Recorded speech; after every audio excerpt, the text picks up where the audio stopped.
Shalom. கர்த்தருடைய நாமம் மகிமைப்படுவதாக. கர்த்தருக்குள் பிரியமானவர்களே, வேத வசனம் இப்படியாக சொல்கிறது, நீ உன் வாலிப பிராயத்திலே உன் சிருஷ்டிகரை நினை. பிரசங்கி 12:1. கர்த்தருக்குள் பிரியமானவர்களே, இன்றைக்கு நாம் தியானிக்கப் போகின்ற காரியம் வாலிபர்களை குறித்து. வாலிப பிள்ளைகளாய் இருக்கிற நீங்களும் நானும் தேவனுடைய சத்தத்திற்கு கீழ்ப்படிந்து அவருடைய சித்தத்தின்படி செய்கிறவர்களாய் இருக்க வேண்டும் என்று தேவன் விரும்புகிறார். இந்த வாலிப பருவம் தேவனுக்கு விருப்பமான ஒரு பருவம். அநேகருக்கு இந்த வாலிப பருவம் மீண்டும் கிடைக்க வேண்டும், வாலிப பருவத்தில் இருக்க வேண்டும், வாலிப பருவத்தில் நான் இப்படி இருந்தேன் அப்படி இருந்தேன் என்று அநேக காரியங்களை சாதித்திருக்கிறோம் என்று நாம் சொல்லுகிறோம். அப்போ இந்த வாலிப காலம் எதையும் எப்படியும் செய்கின்ற ஒரு காலமாய் இருக்கிறது. அதனால்தான் வேத வசனமும் வாலிபர்களை கொஞ்சம் அழுத்தம் கொடுத்து வாலிப பிள்ளைகளுக்கு அநேக விதமான காரியங்களை கற்றுக் கொடுக்கிறது.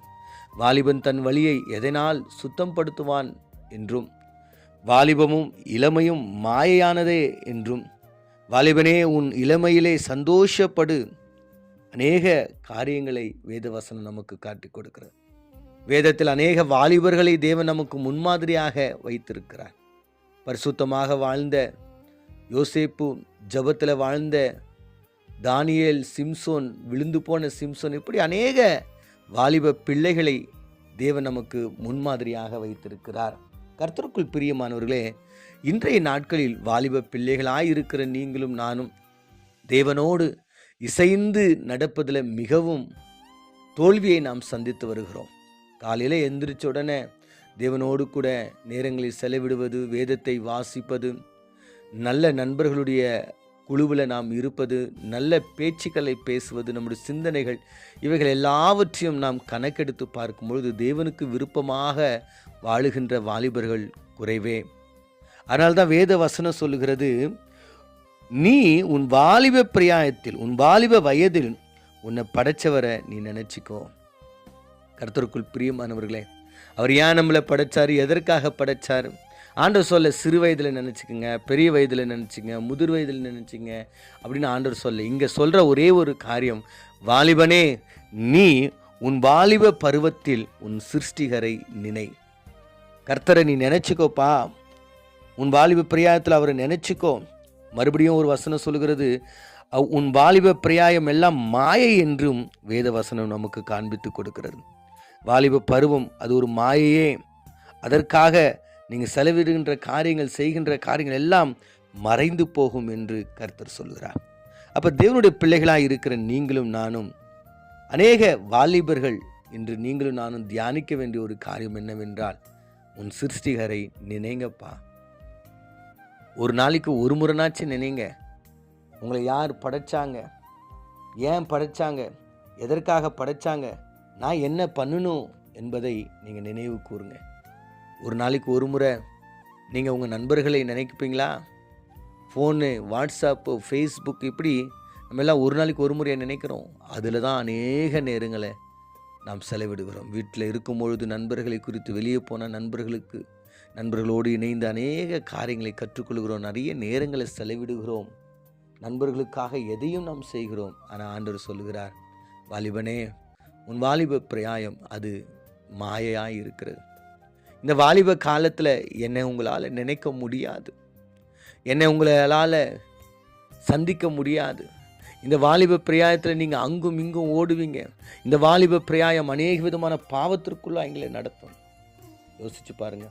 இந்த வாலிப வயதில் தான் நிறைய பேர் புகைப்பிடிக்க கற்றுக்குவாங்க, நிறைய பேர் சினிமா காரியங்களுக்கு தங்களை ஈடுபடுத்திக்குவாங்க, நிறைய பேர் காதல் விஷயங்களை தங்களை ஈடுபடுத்திக்குவாங்க, நிறைய பேர் கஞ்சா இதுபோல் குடிப்பழக்கங்களுக்கு தங்களை ஈடுபடுத்துவாங்க, நிறைய பேர் சண்டை ரவுடித்தனங்களுக்கு தங்களை ஈடுபடுத்திக் கொள்வாங்க. இந்த வாலிப வயதில் தங்களுடைய வாழ்க்கையை அநேக விதமான காரியங்களை ஒப்பு கொடுத்துருவாங்க.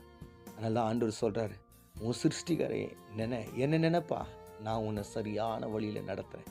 என்ன நினைப்பா, நான் உன்னை ஆசீர்வாதமான வழியில் நடத்துகிறேன். என்ன நினச்சிக்கோ.